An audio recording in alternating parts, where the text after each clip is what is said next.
तो नमस्कार साथियों, एग्ज़ाम अड्डा में आपका स्वागत है। एसएससी जीडी 2021 में जो वैकेंसी निकली हुई है उसमें कुल पदों की संख्या 25,271 पदों पर ये वैकेंसी होने वाली है। आगे चलकर ये वैकेंसी इंक्रीज होगी। लगभग ये वैकेंसी 40,000 पदों पर अंतिम चरण पे ज़रूर कंप्लीट होगी। अब इसमें मेल कैंडिडेटों की संख्या 22,424 और फीमेल कैंडिडेटों की संख्या जो है 2847 मांगी गई है।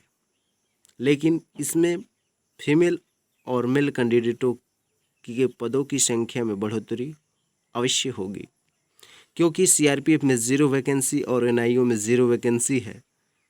और इनमें जब वैकेंसी आपको इंक्लूड मिलेगी तो आपको पदों की संख्या में वृद्धि अवश्य देखने को मिलेगी। अब एक बात आती है कि क्या आप अदर स्टेट से एसएससी जीडी का फॉर्म अप्लाई कर सकते हैं या नहीं कर सकते हैं। तो एसएससी जीडी में अदर स्टेट से आप फॉर्म अप्लाई कर सकते हैं। किस कंडीशन में? वो कंडीशन ये है कि सबसे पहले आपके पास वहाँ का जो है निवास होना चाहिए। जहाँ जिस स्टेट से आप फॉर्म अप्लाई करते हैं उस स्टेट का निवास रहना चाहिए।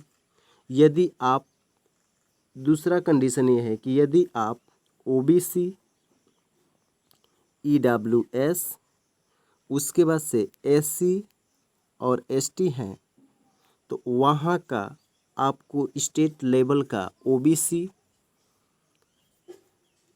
एससी, एसटी पहले बनवाना पड़ेगा, उसके बाद से सेंट्रल का बनेगा। तो वो भी आपको जो है डॉक्यूमेंट वेरिफिकेशन के समय आपसे मांग लिया जाएगा। यदि आप इन डॉक्यूमेंटों आपके पास हैं तो आप अदर स्टेट से अप्लाई कर सकते हैं। यदि आप चाहते हैं कि हमारे पास केवल अदर राज्य का निवास है और यदि आपकी आय 18 से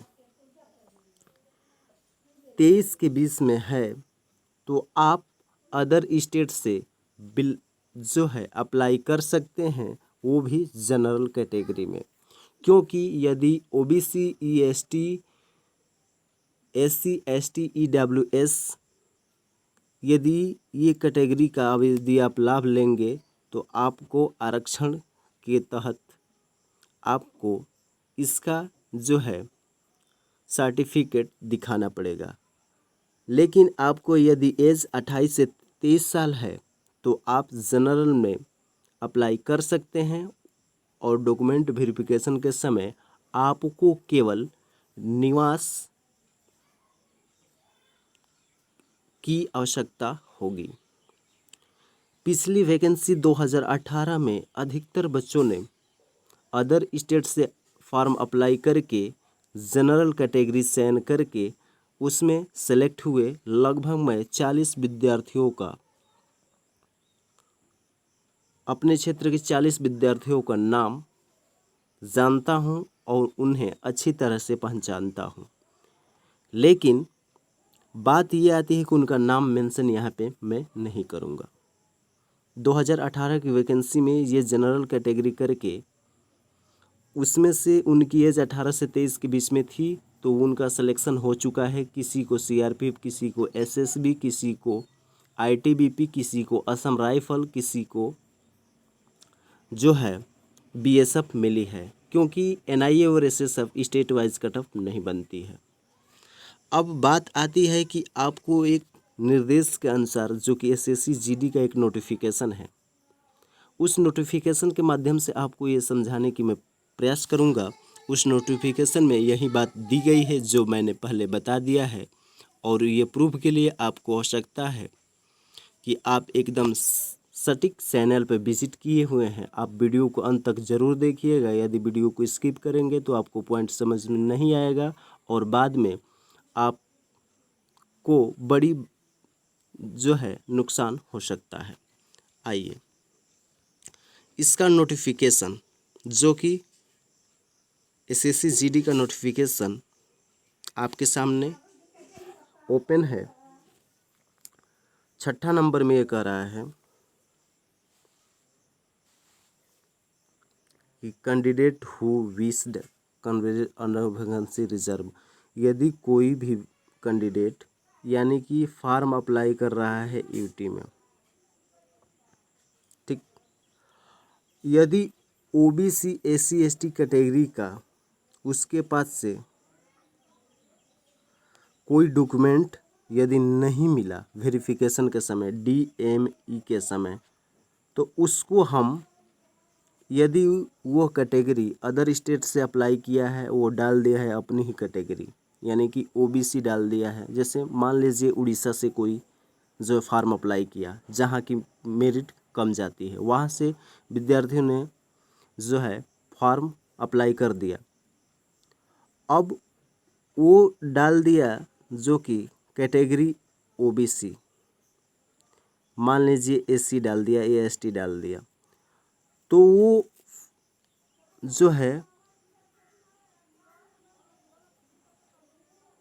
वो फार्म को भर दिया। अब एग्ज़ाम हुआ, एग्ज़ाम में भी पास हो गया, फिजिकल भी पास कर लिया, लेकिन जब डीएमई के समय यानी कि डॉक्यूमेंट, ठीक ना, डॉक्यूमेंट मेडिकल एलिजिबिलिटी में उसको मेडिकल के समय ये डॉक्यूमेंट वेरिफिकेशन होगा और उसके समय उससे ये मांगा जाएगा इसका सर्टिफिकेट जो कि पहले दर्शाया है। यदि इसका सर्टिफिकेट वो प्रस्तुत नहीं किया तो ये 6.1 के अनुसार पॉइंट के अनुसार उसको यूटी यानी कि जनरल गिना जाएगा, यानी कि वो कैटेगरी भले ही ये चयन किया है, यदि ये इसका सर्टिफिकेट नहीं दिखाया तो वो यूटी जनरल में गिना जाएगा, सम्मिलित हो जाएगा उसका। अब उसके बाद से जो भी मेरिट बनेगी उसकी जनरल के अनुसार बनेगी अंतिम तक, और सिलेक्शन जब भी होगा तो उसका जनरल में ही होगा, जनरल कैटेगरी में, न कि वो पहले फार्म के समय ओबीसी एससी एसटी दिया है और उसका सर्टिफिकेट डीएमई डॉक्यूमेंट वेरिफिकेशन के समय नहीं दिखाया है तो उसकी गिनती जनरल में की जाएगी और वो उसका सिलेक्शन भी जनरल में होगा। तो आप इस बात को ध्यान दीजिएगा, यदि आपकी एज 18 से 23 है और अदर आप OBEWS SC ST से बिलोंग करते हैं तो आपको कैटेगरीज जो है, मैं सलाह दूंगा कि कैटेगरीज जो है 18 से 23 वर्ष के बीच में आपकी एज है तो आप अदर स्टेट से डाल सकते हैं, वो भी जनरल डाल सकते हैं। जनरल में डालने से ये फ़ायदा आपको मिलेगा कि आपको ओबीसी एससी और एसटी का सर्टिफिकेट आपको बनवाने में कोई दिक्कत आती है वो दिक्कत नहीं आएगी। आप सीधे केवल आपके पास वहाँ का निवास तुरंत बन जाएगा, आप उस डॉक्यूमेंट वेरिफिकेशन के समय दिखा दीजिएगा, आपका जो है जनरल में कैटेगरी में आपका जो है खुद एसएससी कमीशन, आप जो भी डॉक्यूमेंट अधिकारी होंगे वो आपको मान लेंगे कि ये डॉक्यूमेंट जब नहीं दिखाया है तो इसका जो है सिलेक्शन यूटी के अनुसार नोटिफिकेशन के माध्यम से वो उनको जानकारी है वो आपको जनरल में कर देंगे और आपका अंतिम समय तक आप जनरल में चयनित होंगे। यदि आपको वीडियो पूरी समझ में आई हो, हेल्पफुल लगी हो तो अपने मित्रों के साथ शेयर कीजिएगा। अब जो है आपका जो है पूरा झंझट इस वीडियो के माध्यम से ख़त्म हो चुका होगा कि हम अदर स्टेट से अप्लाई कर सकते हैं। Thank you watching for my video.